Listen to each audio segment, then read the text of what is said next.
না, আমরা আসলে কারা আসামি হতে যাচ্ছেন বা যাচ্ছেন না সেই বিষয়টা আমরা এখনই প্রকাশ করতে পারছি না।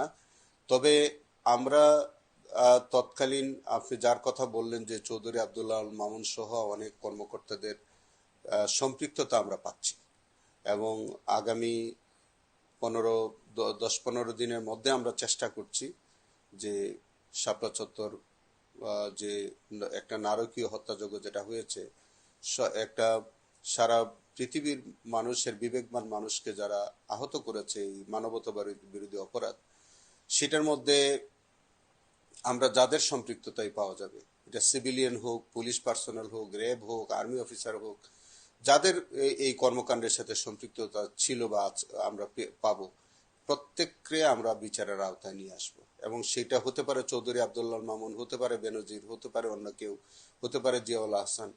যাদের সম্পৃক্ততা আমরা সেখানে পাওয়া যাবে, আমরা তাদেরকে বিচারের সম্মুখীন করব।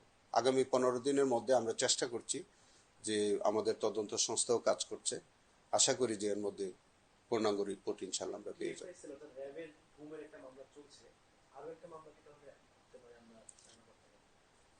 না, শাপলা চত্বর তো একটা আলাদা ঘটনা, সেটা তো সেটার উপরে তো আমরা,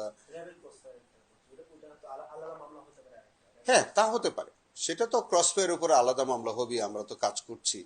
এবং সেটাও তো আপনারা জানেন যে বাংলাদেশে কতগুলো ক্রসফায়ারের ঘটনা ঘটেছে, সেটাও কিন্তু আমরা সংশ্লিষ্ট থানায় আমরা তালিকা চেয়েছি।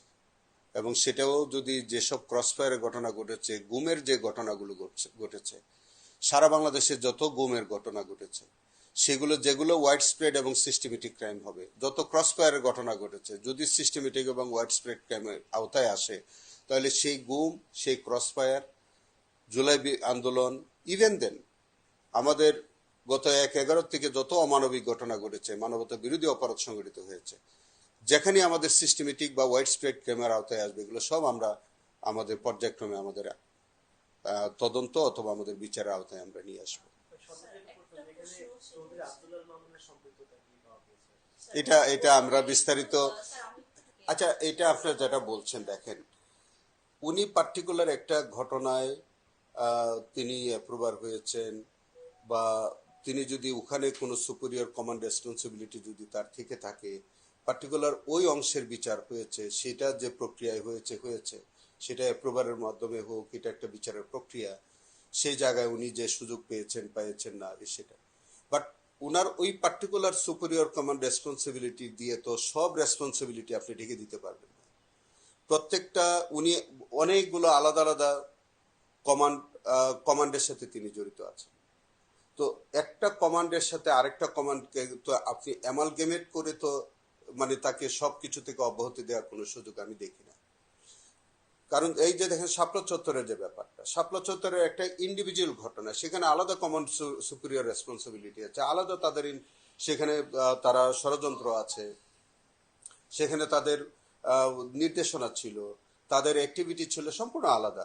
জুলাই বিপ্লবের যে ঘটনাগুলো, সেখানে সুপিরিয়র কমন রেসপন্সিবিলিটি একেবারেই আলাদা। তো ওইটার সাথে একটা সুপিরিয়র কমন রেসপন্সিবিলিটি থেকে উনি অব্যাহতি পেয়ে গেলে, সেটা আরেকটা সুপিরিয়র কমন রেসপন্সিবিলিটি থেকে অব্যাহতি পেয়ে যাবেন, এটার তো কোনো অর্থ হতে পারে না।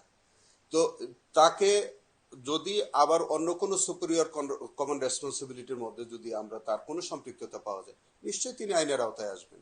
তিনি কেন, যে কোনো ব্যক্তি আসবেন।